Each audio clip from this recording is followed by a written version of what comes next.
Hati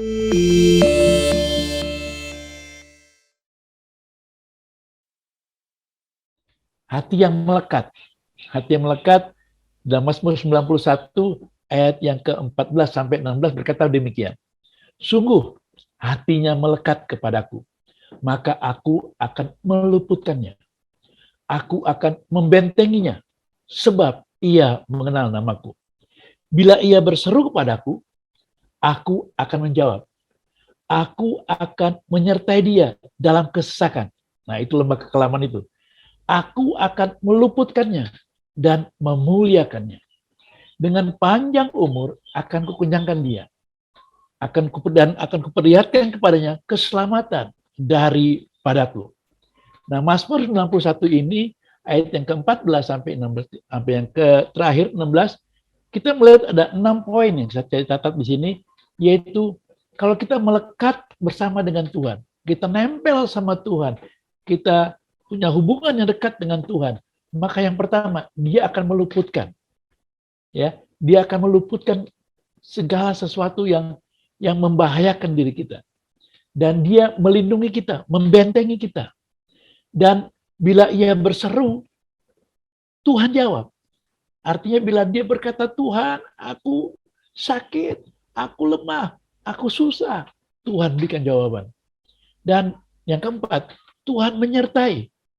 Dan dikatakan di situ, panjang umur akan kuberikan kepadanya. Dan yang terakhir, ada keselamatan yang diberikan Tuhan bagi kita. Haleluya. Dan kita mengucap syukur kalau sore hari ini kita mendengar kembali cerita kesaksian bagaimana Tuhan bekerja dalam kehidupan Ibu Devina. Dan ini akan, saya percaya, ini akan menginspirasi kita semuanya, akan mengingatkan kita kembali bahwa hal yang penting dalam segala kesusahan kita, entah itu kita sakit, entah itu kita menderita dalam hal apapun, hendaklah kita melekat kepada Tuhan. Dekatkan diri kita sama Tuhan. Jangan jauh. Ya. Nah, kita lihat di sini ada 3 hal yang tanda di mana kalau kita melekat dengan Tuhan, ya, ada 3 hal. Yang pertama, kalau kita melekat dengan Tuhan, ada keintiman dengan Tuhan. Ya. Di sini dikatakan dalam Yohanes 17 ayat 3, inilah hidup yang kekal itu, yaitu bahwa mereka mengenal Engkau, satu-satunya Allah yang benar, dan mengenal Yesus Kristus yang telah Engkau utus. Wow, berarti untuk masuk tadi dalam Mazmur 91, Allah yang besar, Allah yang maha tinggi, bahkan kita bermalam dalam naungan yang maha kudus, satu hal yang kita mesti lihat, bahwa Yesuslah yang menjadi perantara kita. Yesuslah yang harus kita bangun dalam kehidupan kita. Kita dekat bersama dia, nempel dengan Tuhan. Kita bangun kehidupan kita dengan Tuhan. Maka dia akan memberikan kelegaan bagi kita. Yesus berkata dalam satu ayat di firman Tuhan dalam kitab Matius, marilah kepadaku, hai engkau yang letih lesu dan berbeban berat. Aku akan memberikan kelegaan bagimu.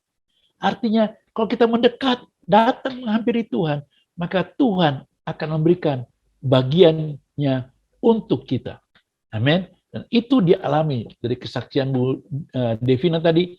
Kita melihat bahwa Tuhan bekerja. Suaminya bilang bersyukur, udah 3 hari koma, dan dia bisa bangun kembali. Ada sesuatu yang luar biasa yang Tuhan kerjakan buat Ibu Devina. Dan saya percaya Tuhan yang sama akan melakukan juga buat setiap saudara-saudari yang hari ini, pada saat ini, yang datang di ruang Zoom ini, juga memerlukan kebutuhan, juga inginkan mujizat Tuhan. Saya percaya, bangun intim kita dengan Tuhan, maka Yesus Kristus, Tuhan dan Juru Selamat kita, akan memberikan kelegaan buat kita semua. Dan di saat kita percaya kepada Tuhan, ada 3 hal yang kita perlu bangun dalam keintiman kita dengan Tuhan. Yang pertama, bangun keinginan kita, kerinduan kita untuk intim dengan Tuhan, untuk dekat dengan Tuhan. Bangun kehidupan doa kita, bangun kehidupan pujian penyembahan kita, dekatkan diri kita sama Tuhan, agungkan dia, sembah dia, kemudian ambil keputusan. Jangan tunggu besok atau lusa, ambil keputusan. Saya ingin intim dengan Tuhan. Saya mau lebih dekat kepada Tuhan. Dan mulai disiplin. Berdoa, memuji, menyembah Tuhan, baca firman Tuhan, dengar firman Tuhan. Mulai disiplin. Membangun kehidupan iman tadi. Iman yang membuat kita terkadang bisa luntur. Ada kenyataannya kok gak sembuh-sembuh. Ya kan? Pada saat kita berdoa, kok lama banget jawabannya. Percaya, kita bangun terus iman kita. Kita percaya bahwa Tuhan sanggup melakukan perkara yang ajaib buat diri kita. Kalau orang lain ditolong, saya juga. Amin. Firman Tuhan, dia berkuasa. Buat siapa? Buat orang yang percaya. Orang yang punya iman. Nah, ini yang kita perlu bangun dan disiplin kita. Jadi nggak hanya cukup keinginan, tapi ambil keputusan. Buat kita disiplin untuk membangun kehidupan rohani kita dari waktu ke waktu. Yang kedua, ciri khas orang yang intim dengan Tuhan, ada ketergantungan dengan Tuhan.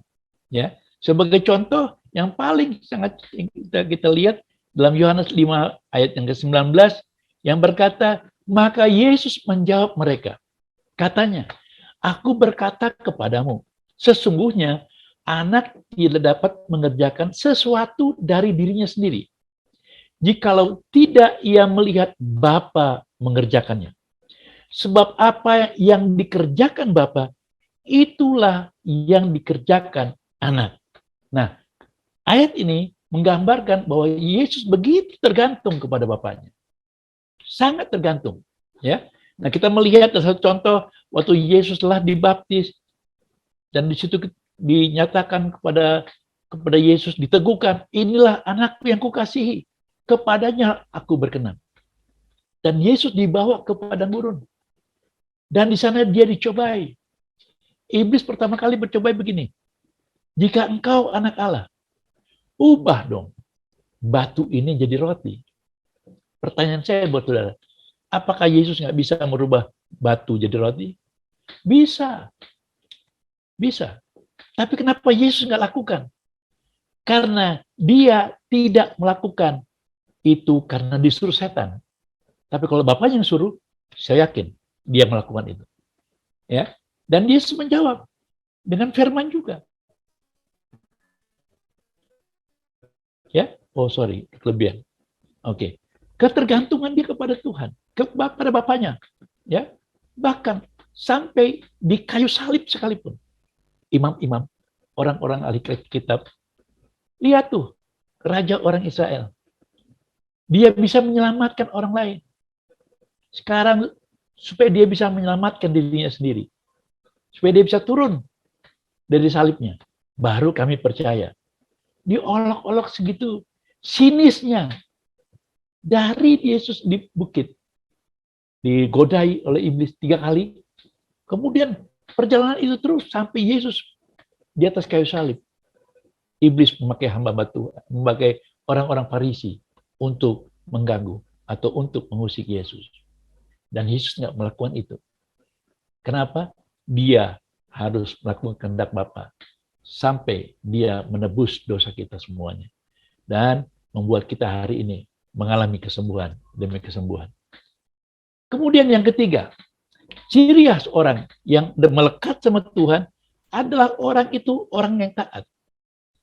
Jadi bukan hanya sekedar dia punya keintiman dengan Tuhan, orang yang dekat dengan Tuhan bukan hanya dia sekedar orang yang tergantung sama Tuhan, tapi orang itu orang taat. Nah, kita lihat dari Yohanes 5 ayat 30 berkata, aku tidak dapat berbuat apa-apa dari diriku sendiri. Aku menghakimi sesuai dengan apa yang aku dengar. Dan penghakimanku adil. Sebab aku tidak menuruti kehendakku sendiri, melainkan kehendak Dia yang mengutus aku. Dia taat melakukan apa yang menjadi kehendak Bapa di dalam perjalanan Yesus selama melayani di dunia ini. Artinya dia taat, dia nggak melakukan hal yang lain selain apa yang Bapaknya ingin katakan. Amin. Jadi Bapak Ibu Saudara sekalian yang kekasih, untuk mengalami seperti apa yang Ibu Devina alami, mungkin kita harus lebih dekat kepada Tuhan. Mungkin pada saat ini saudara berkata, Pak, saya masih sakit, saya belum ada perubahan. Percayalah, Tuhan mendengar seruan doa kita. Mari bangun iman kita. Dekati hati kita sama Dia. Dan berkata, Tuhan, Engkaulah Bapa kami. Jadilah kehendak-Mu atas kami, Tuhan. Biar dalam penderitaan ini, Tuhan, kami hanya melewati penderitaan. Kami tidak tinggal dalam penderitaan. Kenapa? Karena kami percaya Tuhan menyertai kami. Musa berkata, jangan kau suruh aku berjalan bersama-sama bangsa ini kalau engkau tidak menyertai. Berarti penyertaan Tuhan itu penting. Dan mari, saya ingin mengajak Bapak Ibu Saudara sekalian melalui sharing saya yang singkat ini supaya memacu untuk kita semuanya untuk lebih dekat kepada Tuhan. Memacu hati dan pikiran kita fokus sama Tuhan. Ya, mujizat itu bagian Tuhan. Tapi bagian kita tetap percaya kepada Dia. Dalam keadaan apapun pada sore hari ini, di saat saudara hadir di Zoom ini, apapun kondisi saudara, baik yang ada di Zoom maupun yang ada di rumah sakit, atau dimanapun saudara berada, percayalah, Tuhan ada sore hari ini.